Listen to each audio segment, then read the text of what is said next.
네, 여러분들과 함께 오늘 빌립보서 3장 17절부터 21절까지의 말씀을 통해서 그대 그런 사람을 가졌는가, 그대 그런 사람을 가졌는가라는 주제로 하나님 말씀 증거하도록 하겠습니다.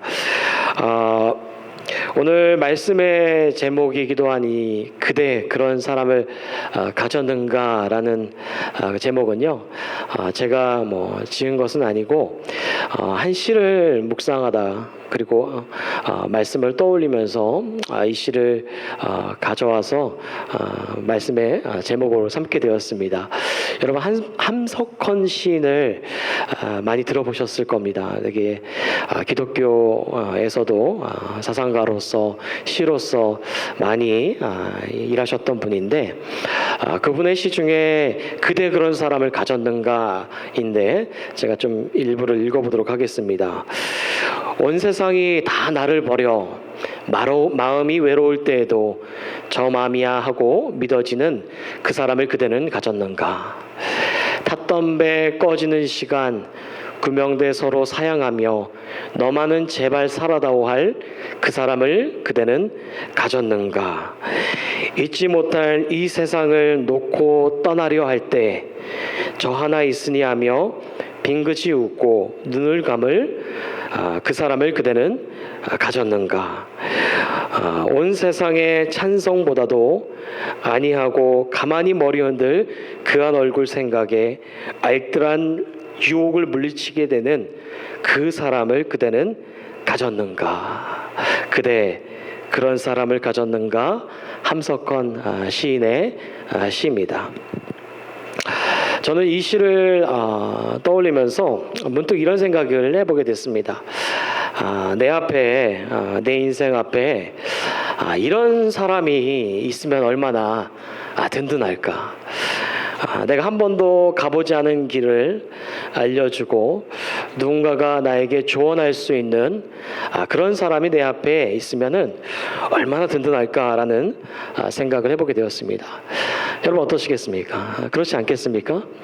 한 번도 가보지 않은 길인데 누군가 앞에서 그 길을 안내하는 그 안내자의 역할로 그 인생을 알려준다면 얼마나 마음이 든든하지 않겠습니까? 여러분 그렇습니다. 이런 사람들을 우리는 뭐라고 말하냐면 롤 모델 혹은 멘토 이런 말을 우리가 쓰기도 합니다. 인생에 있어서 롤 모델이 내가 저 사람을 따라가면 내가 한 번도 가보지 않은 길이지만 그 길을 잘 걸어갈 수 있겠다라는 그런 롤 모델이 있으면은 얼마나 든든할까라는 생각을 해보게 됩니다. 여러분, 여러분의 삶의 인생에 롤 모델이 계십니까? 내 앞에 내 인생에 롤 모델은 이런 사람이 있습니다 라고 생각나시는 분들이 계십니까? 그런 분들을 찾고 내 인생의 롤 모델을 따라가야 되는 것 참 너무나 중요합니다. 근데 저는 바라기는 그런 사람이 없다면 혹은 그런 사람을 내 인생에서 경험하고 내가 그런 삶을 살아가고 있다면 저는 바라기는 이곳에 모인 분들이 누군가가 저 인생을 닮고 싶고 한번 따라가고 싶은 인생의 롤모델과 같은 그런 사람이 됐으면 좋겠다라는 그런 마음의 다짐을 갖게 됩니다. 여러분, 인생의 롤모델이 있다는 것은 너무나 중요합니다. 그렇죠? 그런데 저는 말씀을 묵상하고 이 시를 떠올려 보면서 인생의 롤모델보다 더 중요한 롤모델이 있지 않나 생각하게 됩니다. 그 롤모델은 신앙의 롤모델입니다. 인생의 롤모델은 우리가 살아가고 있는 이 유한한 세상 속에서 우리가 가보지 않은 길을 알려주는 그런 안내자의 역할을 하게 된다면 그런 그곳에서 어떠한 내가 영향을 경험하기도 하고 인생을 잘 살아가는 그 비결을 받을 수 있다면 이 유한한 세상 속에서 인생의 롤모델은 끝입니다.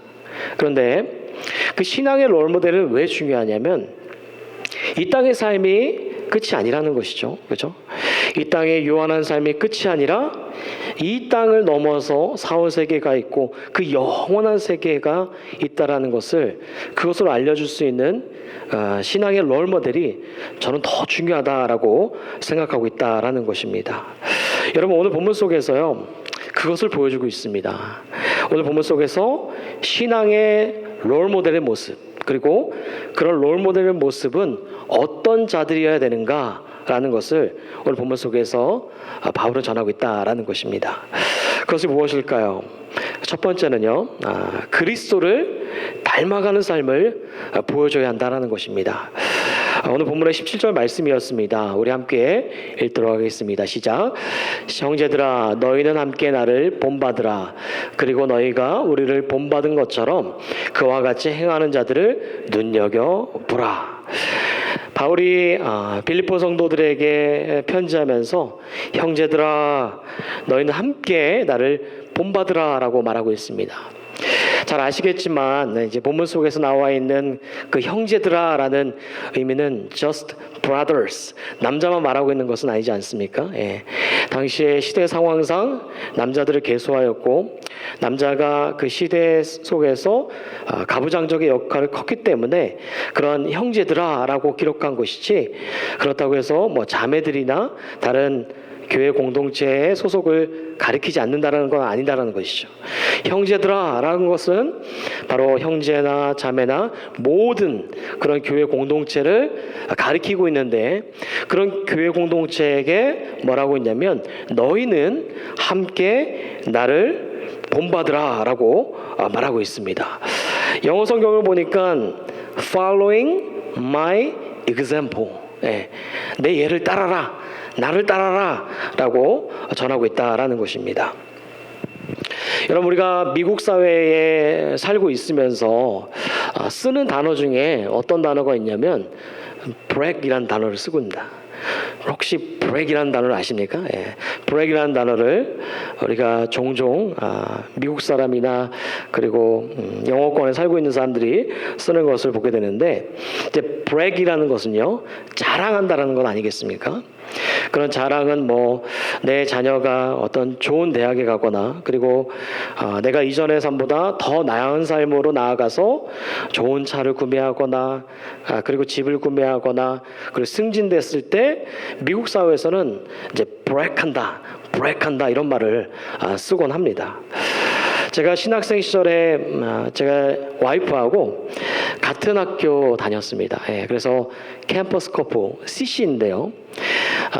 처음부터 뭐 연애해서 결혼해서 그렇게 지난 것은 아니고 거의 끝나갈 무렵에 신학생 시절에 끝나갈 무렵에 마지막 과목 마지막 학기에 같은 반에서 함께 만나서 이렇게 함께 뭐 이렇게 자료들 주고받고 그리고 과제들 이렇게 뭐 해야 되냐 어떻게 해야 되나 이런 거 나누면서 그렇게 하게 이렇게 친해지게 되었습니다. 근데 그 당시에 제 와이프는 아니고 그 자매님이 어떤 폰을 갖고 있었냐면 그 당시에 삼성에서 스마트폰에 그 노트를 할 수 있는 그 필기할 수 있는 그 폰이 나왔습니다. 그래서 삼성폰에 그 위쪽에 딱 누르면은 펜이 이렇게 나오는 거 그거를 가지고 있었거든요.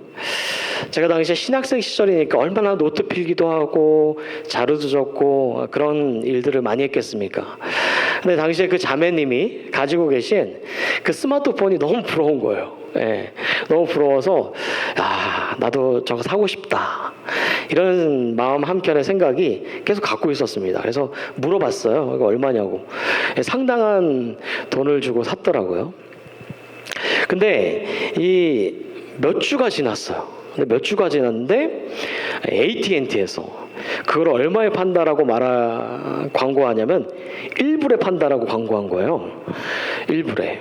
그래서 자매님은 몇백 불 주고 샀는데 1불에 판다라는 그런 광고에 제가 어떻게 했을까요? 샀을까요? 당연히 샀습니다. AT&T 매장 가가지고 제가 1불 주고 그 스마트폰을 구매한 거예요. 그래서 제가 자매님한테 가가지고 자매님 저도 이거 자매님과 똑같은 폰 샀다. 봐라. 너무 좋다. 근데 이 폰 얼마 주고 산지 아냐? 난 1불 주고 샀다. 1불 주고 샀다. 당신은 몇백 불 주고 샀지만 나는 1불 주고 샀다. 막 브레이크하게 됐죠. 근데 그때 제 와이프는 아니지만 그 자매님이 그때부터 당신이 접근했다. 그때부터 나를 뭐 이렇게 꼬였다. 이렇게 하는데 그때는 아무런 감정이 없었어요. 예, 인사하면서 지난 그런 사이였는데 저는 단지 그 스마트폰을 자랑하고 싶었던 거죠. 여러분, 우리의 인생 속에서도 정말 비싼 물건을 싸게 디스카운트에서 샀을 때도 사람들한테 뭐 하고 싶습니까? 브레이크. 자랑하고 싶다라는 것입니다. 그런 의미 속에서 오늘 본문은요, 바울이 내가 지금까지 쌓아온 학력이나 업적이나 그리고 사회적으로 대단한 위치를 봐라, 내가 자랑한다, 브레이크한다 라고 그런 의미 속에서 지금 나를 본받아라 라고 말하는 것이 아니라는 것입니다. 여러분, 바울이 지금 어디에 있죠? 빌립보서를 다루면서 바울은 로마 감옥에 있습니다. 그런 감옥 속에서 피지컬로 따지면 바울의 출생, 학력, 업적, 그러니까 그 모든 것들을 다 이루고 나서 결과가 감옥이라면은, 감옥 같다 하면은 그 사람 본받고 싶습니까? 그 사람을 따라하고 싶습니까? 그렇지 않다라는 것이죠. 그래서 바울도 그 이전 장에서 뭐라고 말하냐면, 내가 지금까지 쌓아온 프로파일이 있는데 그걸 다 해로 여기고 배설물로 여긴다라고 말했다라는 것이죠.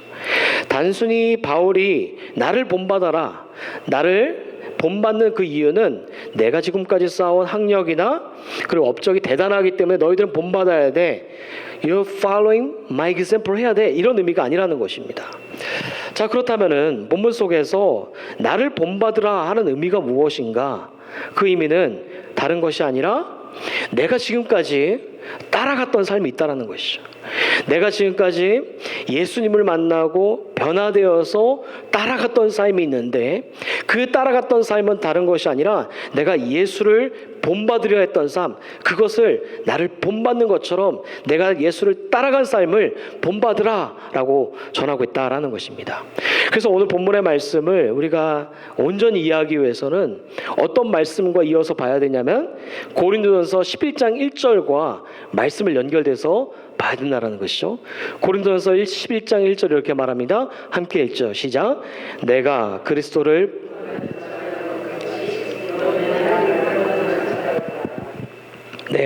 바울이 너희는 나를 본받는 자가 되라고 말했는데 그 앞서서 뭐라고 말했습니까? 내가 그리스도를 본받는 자가 된 것 같이 너희도 나를 본받는 자가 되라라고 말하고 있다는 것이죠. 그러니까 바울이 자신을 본받으라고 한 이유는 자신의 학력, 업적, 위치가 아니라, 그런 스테이러스가 아니라 내가 그리스도를 따라가고 그리스도를 닮으려 했던 그것을 너희가 본받아라 라고 전하고 있다라는 것입니다. 자, 그런데요, 문제가 생겼습니다. 바울은 그 말을 하면서 그 위에 어떤 자들이 있다라고 말하냐면은 18절에 이렇게 말하고 있습니다. 우리 함께 읽을까요? 18절 시작. 내가 여러 번 너희에게 말하였거니와 이제도 눈물을 흘리며 말하노니 여러 사람들이 그리스도의 십자가의 원수로 행하느니라. 여러분, 지금 바울은 감옥에 있습니다. 그렇죠? 그런데 감옥에 있는 상태에서 뭐 하고 있냐면 눈물을 흘리고 있다라는 것이죠. 여러분, 한번 생각해 보십시오. 부모가 어쩔 수 없이 감옥에 갔다고 생각해 보십시오. 그런데 그 부모가 감옥 안에서 눈물을 흘리면서 자녀들에게 편지한다고 생각해 보십시오. 근데 그 편지가 그냥 일반적으로 조언의 단계가 아니라 그 부모가 진심 어린 마음으로 눈물을 담아서 흘리면서 편지한다고 생각해 보십시오. 지금 바울이 그런 상태 가운데 있다라는 것입니다. 그런데 바울이 눈물을 흘리면서 편지하는 까닭이 무엇인가? 그것은 교회 안에 어떤 사람들이 있다라고 말하냐면 십자가의 원수로 행하는 자들이 있다라는 것입니다. 여러분, 교회 안에 십자가의 원수로 행하는 자들 때문에 바울은 그 감옥 안에서 눈물을 흘리면서 빌립보 교회에 생각하면서 편지하고 있다라는 것입니다. 자, 그렇다면 십자가의 원수로 산다라는 것이 무엇인가?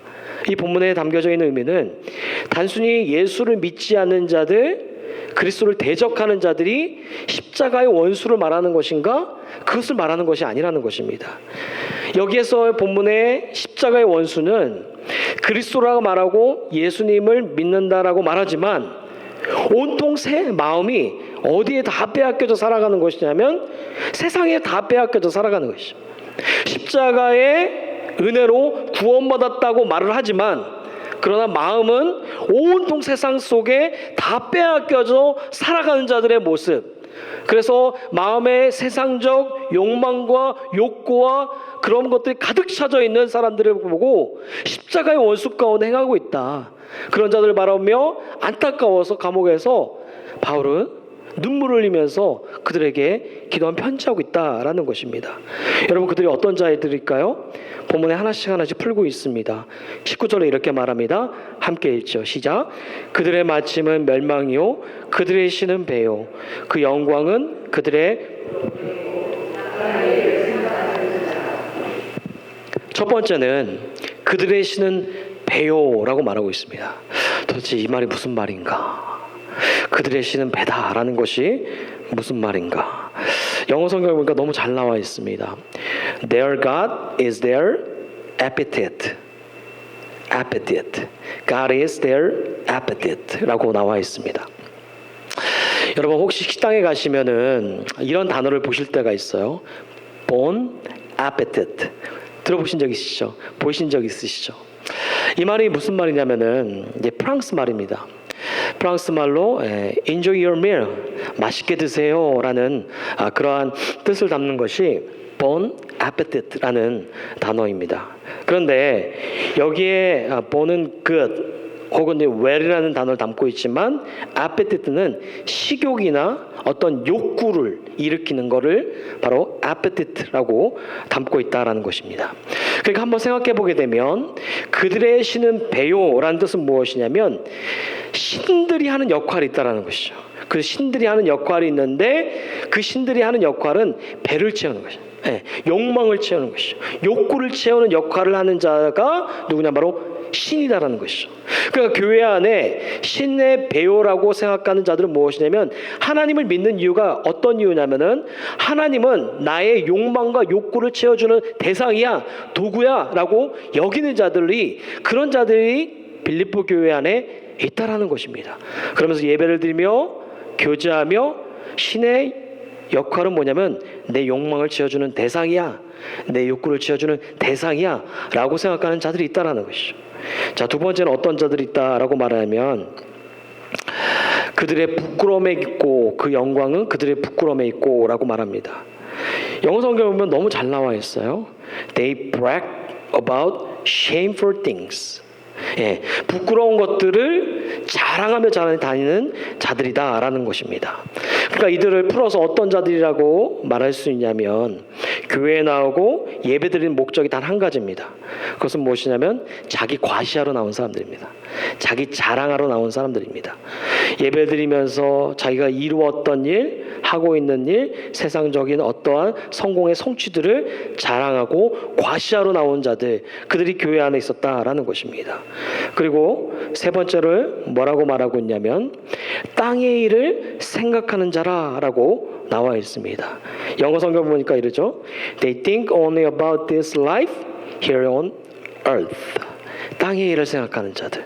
그러니까 이 사람들은 세상의 가치가 최우선이다. 땅에서 이루어진 것들, 만족들, 성공들, 그게 신앙생활하면서 최우선으로 생각하고 있다라는 것입니다. 그러니까 바울은 이런 자들이 교회 안에서 신앙생활하며 매주마다 예배를 드리며 교회로 모이는 공동체를 보면서 너무나 마음이 아픈 거예요. 너무나 가슴이 아픈 거예요. 하나님을 믿는 이유가 고작 이런 거라? 이렇게 신앙생활하는 것이 하나님을 믿는 이유고, 이렇게 신앙생활하기 위해서 예수 그리스도께서 이 땅 가운데 오셔서 그 십자가의 길을 걸으시고 그 십자가에 달리셔서 죽으시고 부활하신 이유가 이러한 일들을 위해서 오셨다라는 것인가? 이것을 보면서 바울은 너무나 마음이 아픈 것이죠. 예수를 믿고 그리스도로 살아가는 것이 이게 전부가 아니다라는 것입니다. 이거는 그리스도인으로 살아가는 모습이 전혀 아니고 이런 모습으로 살아가는 것이 신앙의 모습이 아니다라는 것이죠. 그런데 교회 안에서 이런 모습으로 살아가는 자들이 때문에 바울은 감옥 속에서 내가 그간 복음을 전하는 것이 이런 모습 가운데 나타나기 위함이었는가?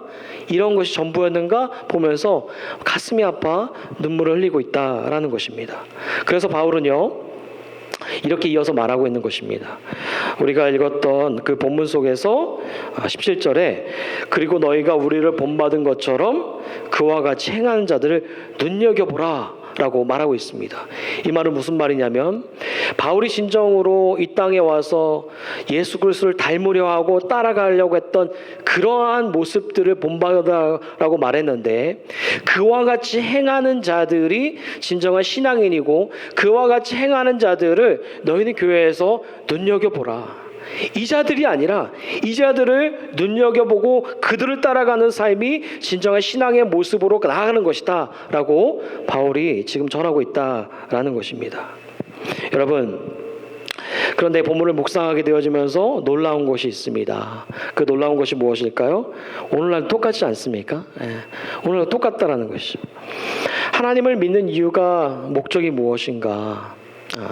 내가 예수 그리스도를 믿는 목적이, 많은 분들은 아니겠지만 예수를 믿게 되면은 많은 복을 누리게 될 거야.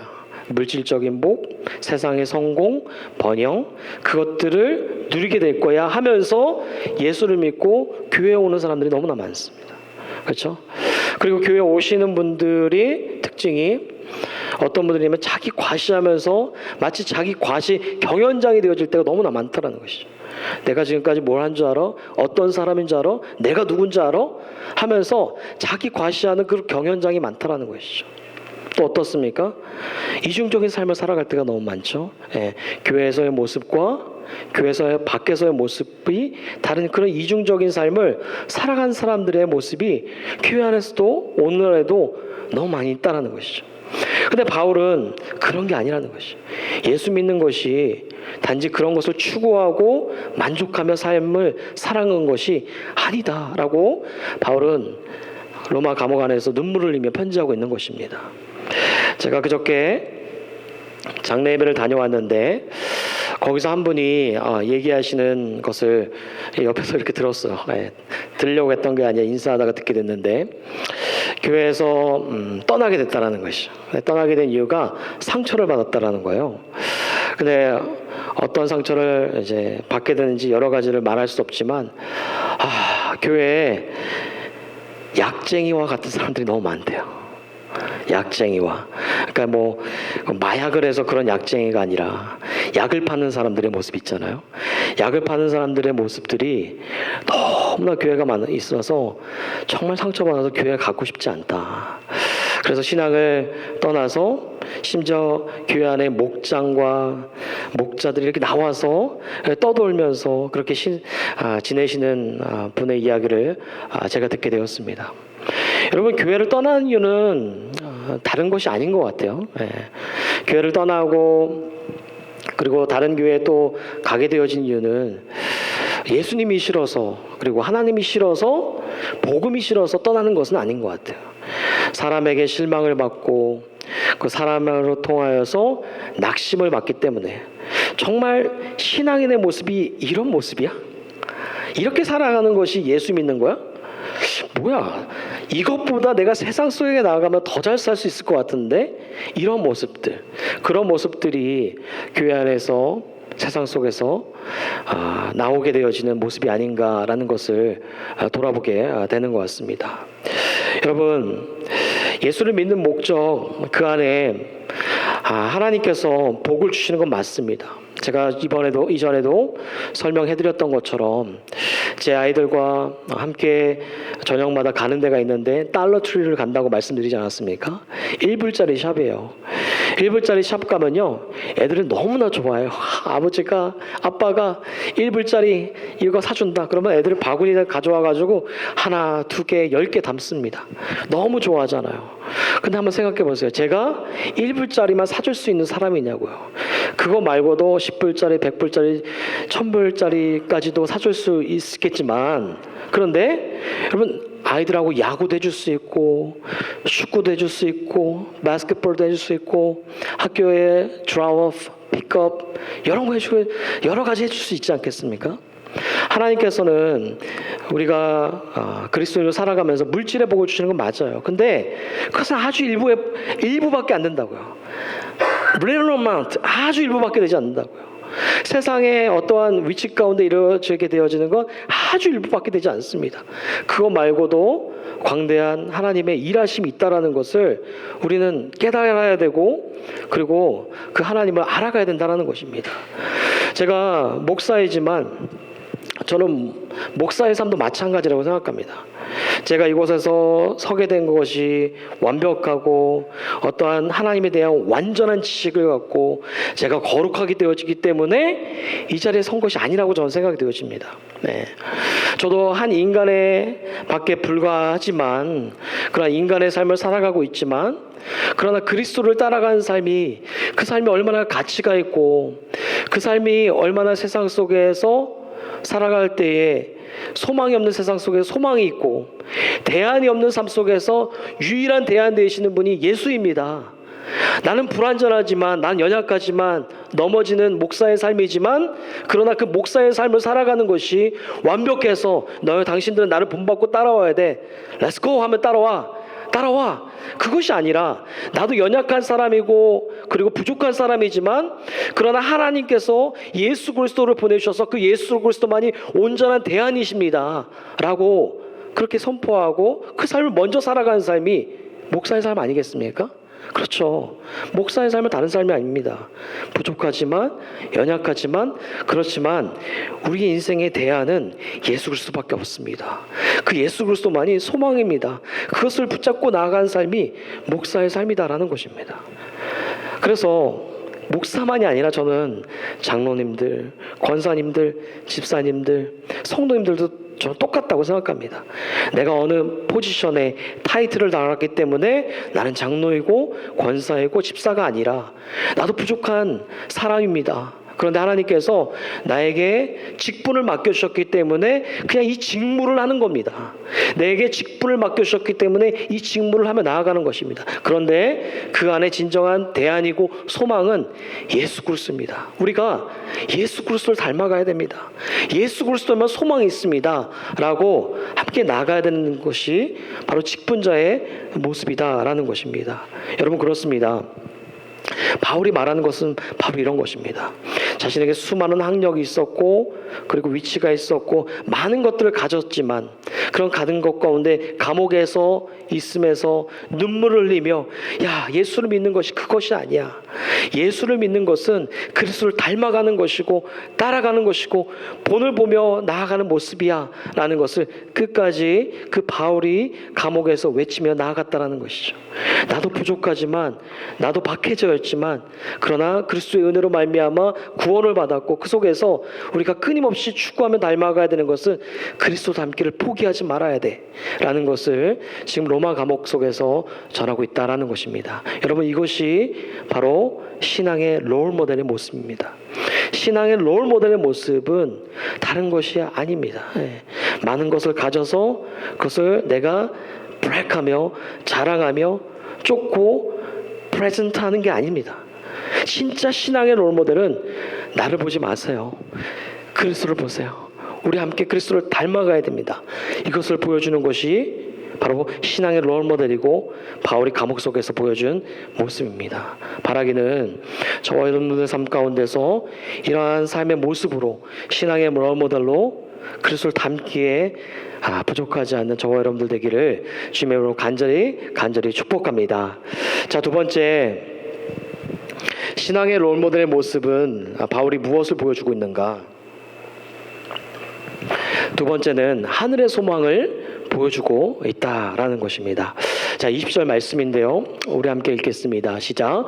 그러나 우리의 시민권은 하늘에 있는지라 거기로부터 구원하는 자 곧 주 예수 그리스도를 기다리노니. 여러분, 바울은 우리의 시민권은 어디에 있다고 합니까? 하늘에 있다라고 말합니다. 그런데 바울이 왜 여기서 시민권이라는 그런 단어를 썼을까? 한번 생각해 보신 적 있으십니까? 바울이 왜 여기서 시민권이라는 단어를 썼을까? 여러분, 거기에는 이유가 있습니다. 그 이유는요, 빌립보 교회가 속한 그 빌립보 지역은 누구의 지배를 받고 있었냐면 로마의 지배를 받고 있었습니다. 그런 로마의 지배를 받으면서 이 빌립보 지역이 특혜를 받게 됩니다. 어떤 특혜를 받게 되어지냐면, 이 로마가 이 빌립보 지역을 군사의 중요한 거점으로 삼으면서 이 빌립보 사람들에게 무엇을 주었냐면 시민권을 주기 시작한 것입니다. 시민권을 한 사람 한 사람에게 주었다라는 것입니다. 그래서 교회 안에서도 어떤 자들이 있게 되어졌냐면, 전에는 이방인 그런 마케도니아 시민권을 가지고 있던 사람들이 로마의 시민권을 갖게 되어진 겁니다. 그러니 이제 교회 안에서 어떻게 되었을까? 너무나 좋았던 거죠. 특혜를 누리니까 행복했던 것입니다. 그래서 바울이 이 시민권을 단어를 들어서 쓴 것이다라는 것입니다.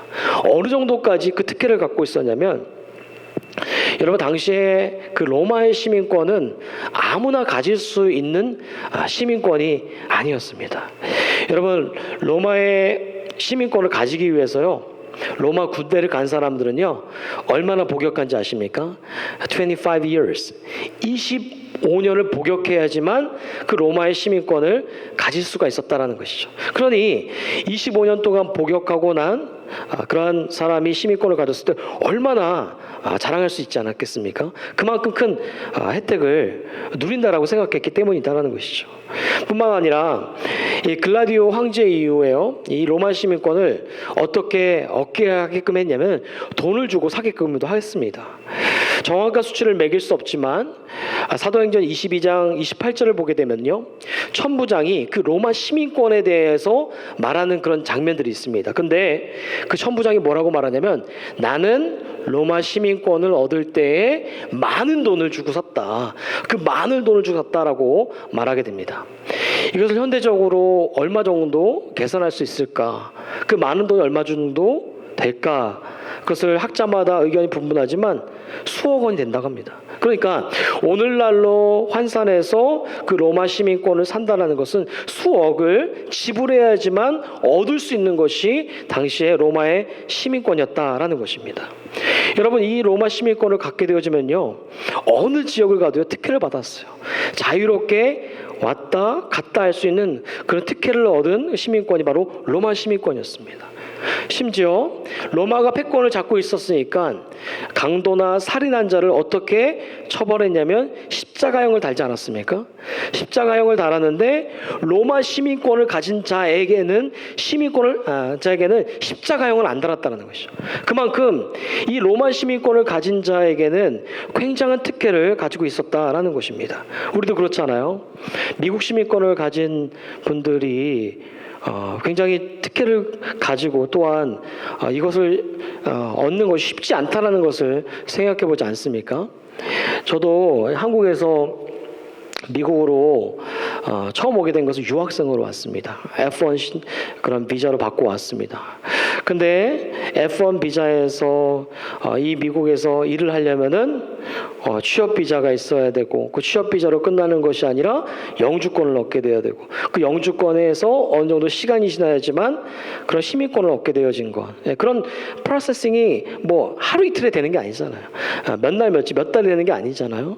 그만큼 이런 시간들이 걸려서라도 시민권을 얻으려고 하는 것은 무엇이냐면 그만한 가치가 있고 그만한 특혜가 있다라는 것이죠. 그래서 제가 목회를 하면서 많은 교회들을 돌아다 보면은 10년이 되어도 20년이 되어도 미국의 시민권을 가지지 못하신 분들 계세요. 그런데도 계속 트라이하는 거야. 그런데도 계속 트라이하는 겁니다. 왜 그렇죠? 그것이 그만큼 가치가 있다라고 생각하고 있기 때문이다라는 것입니다. 마찬가지로 빌립보 교회의 그 로마 시민권이 자신들에게 있어서 가장 특권이고 특혜이고 가장 가치로운 것으로 여겼습니다. 그런데 그렇게 취해 있는 빌립보 교회 성도들에게 바울은 여기서 시민권이라는 단어를 써서 말하는 것입니다. 왜냐? 그 시민권이라는 단어를 써서 말하게 되면은 이 빌립보 교회 성도들은 단박에 알았거든요. 그렇기 때문에 이 로마 시민권보다 더 가치로운 것이 있다. 더 영광스러운 것이 있다. 그 영광스럽고 가치로운 것은 무엇이냐면 우리의 시민권은 하늘에 있는지라. 우리의 시민권은 이 땅이 아니라 이 세상 속에서 살아가는 그 시민권, 유한한 시민권이 아니라 우리의 시민권은 하늘에 있다. 그 하늘에 있는 그 시민권을 바라봐라. 그것을 쫓아라. 라고 바울은 지금 빌립보 성도들에게 말하고 있다는 것입니다. 여러분, 무엇을 말할까요? 단 한 가지입니다.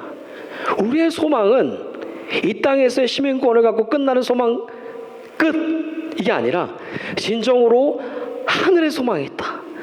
그 하늘의 소망을, 그것을 바라봐라. 그 하늘 소망에 대해서 바울이 전하고 있다라는 것입니다. 심지어 거기서 누가 기다리고 있냐면 구원하는 자 곧 주 예수 그리스도가 기다리고 있다. 그러니 하늘의 소망을 갖고 하늘을 바라봐라. 진정한 가치이고 소망인 하늘 소망을 바라봐라 라고 빌립보 교회 성도들에게 전하고 있다라는 것입니다. 여러분, 그렇습니다. 우리가 이 땅에서 살아갈 때 이 땅에서 누리고 있는 것이 전부가 아닙니다. 이것을 우리가 알아야 되죠. 신앙인으로서 가져야 되는 것은요, 이 땅에서 먹고 쓰고 자고 누리고 죽음 끝. 너무 재미없어요. 너무 허무해요. 그것이 아닙니다. 무엇입니까? 이 땅의 삶이 아니라 무엇이죠? 우리에게는 진정한 가치가 있는 하늘의 소망이 있다. 아멘이십니까? 여러분, 우리가 진정한 가치는요, 이 땅의 소망이 아니에요. 하늘의 소망을 함께 꿈꾸고 우리가 함께 그것을 바라보며 나아가야 됩니다. 여러분들 운전하시다 보면은 이정표 있죠. 이정표가 있는데 그 이정표들을 잘 따라가면 어디에 갑니까? 목적지에 들어가잖아요. 그러니까 이 땅의 삶은요, 마치 이정표를 그냥 하나씩 따라가는 거예요. 하나씩 따라갑니다. 우리가 예배를 드리고 교회 나와서 함께 교제하고 기도하며 나아가는 것은요, 마치 이정표를 하나씩 따라가며 마침내 우리는 그 하늘을 이루는 것입니다. 그 하늘의 소망을 두며 살아가야 되는 자들이 그리스도인이라는 것이죠. 근데 빌립보 교회 모습 어떻습니까? 야, 내가 이거 좀 가졌어. 야, 얼마나 이게 귀한 줄 알아? 나 성공한 사람이야. 자뻑하고 있는 거야. 내가 누리고 있는 것이, 야, 너네 없지? 나를 봐. 내가 이러니까 복 받은 거야. 이게 전부야. 그러려면 나 따라서 해야 돼. 그러니까 네가 그 정도밖에 못 사는 거야. 네가 그러니까 그 삶을 살아갈 수밖에 없는 거야. 바울은 눈물을 흘리면서, 야, 그런 게 아니야. 그런 삶이 전부가 아니야. 신앙인으로 살아가고 예수를 믿는다라는 것은 우리가 끝까지 그리스도를 닮아가는 것이고, 진정한 가치는 하늘의 소망이 있는 거야. 하늘의 소망을 바라봐 라고 지금 전하고 있는 것입니다. 여러분, C.S. 루이스 아십니까? 기독교인이라면은 다 들어보셨을 것입니다. 기독교인들에게 너무나 유명한 자이지만, 여러분 그거 아십니까? C.S. 루이스는요, 무신론자였던 거 아십니까? 케임브리지 대학교에서 교수, 철학 박사, 문학 박사였고, 그리고 어떠한 소설가로도, 나니아 연대기, 스크루지 테이프의 편지, 굉장히 유명한 사람이지 않습니까? 근데 여러분, 이 사람이 어떤 분이었냐면요, 우리는 본래부터 타고난 그리스도인이고 예수 믿는 사람이라고 알고 있잖아요. 그런 사람이 아니에요. 이분은요, 본래 무신론자였어요. 그래서 어떻게까지 화를 냈냐면, 아니, 누가 창조를 했다란 말이야. 누가 창조자가 있다란 말이야. 이것을 비난하고 그리고 화를 냈던 사람이 바로 이 C.S. 루이스입니다. 자, 그런데요, 이분이 예수를 믿게 됐어요. 놀라운 일이죠. 예수를 믿으면서 그가 한 고백이 뭔지 아십니까? 순전한 기독교에서 이런 고백을 합니다. 천국을 지향하면 세상을 덤으로 얻을 것이다. 그러나 세상을 지향하면 둘 다 잃을 것입니다. 제가 다시 한번 읽어드릴게요. 천국을 지향하면 세상을 덤으로 얻을 것이다. 그러나 세상을 지향하면 둘 다 잃을 것이다. 여러분, 마음에 기억하십시오. 그리고 책을 읽어보지 아니하신 분 계시면 꼭 읽어보세요. 너무나 큰 도전을 끼칩니다. 그렇습니다, 여러분. 저와 여러분이 이 땅에서의 소망과 가치를 두고 살아갔다면 한 주간도 그런 세상의 것들을 쫓으며 살아가고 오늘도 그것을 내가 드러내기 위해서 이 예배 현장 가운데 나왔다면 That's wrong. 그건 잘못된 겁니다. 그런데 우리가 이 예배 현장 속에서 다시금 마음에 담고 깨달아야 되는 것은 그래, 그리스도를 닮아가는 것이구나. 내가 생을 다할 때까지 그리스도를 닮아가야 되는 것이구나. 그리고 나의 진정한 소망과 가치는 이 땅이 아니라 하늘에 있구나. 그 하늘 소망을 추구하며 따라가는 이곳에 계신 저와 여러분들 한 분 한 분 되시기를 주님의 이름으로 간절히 부탁합니다. 기도하시죠.